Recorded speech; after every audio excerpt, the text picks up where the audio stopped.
So how might the experience of the church have influenced Marvell's poems? Now, the church itself doesn't feature in any of Marvell's poems, but his longest poem, Upon Upton House, it would have been written at the time in which Marvell was here, coming here every week, perhaps more often, to church. It's been said by one local historian, Marjorie Harrison, that one of the bosses directly above me in the roof, the Green Man, which is also opposite the Fairfax family pew, may well have influenced Marvell's pastoral poetry.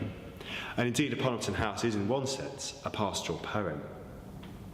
It's a poem celebrating the garden of Nun Appleton, the meadows, the woods, and then ending by the banks of the River Wharfe.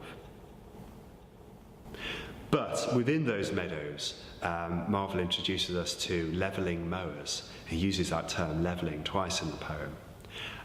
In the early 1650s, we know that levellers, which were a religious sect that had risen to prominence in the late 1640s, were indeed encamped nearby, and certainly their radical politics incensed Thomas Fairfax, who was involved in suppressing leveller insurgency in the parliamentary army.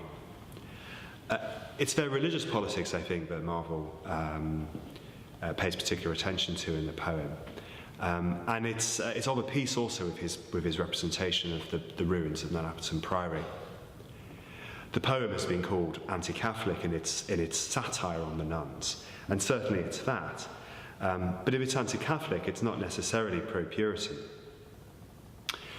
As well as censuring the nuns, Marvell also takes opportunity in the poem to censure the worldly motivations of the reformers themselves. It's a distaste for iconoclasm, further reform, that also is inflected in Meadows in that poem as well.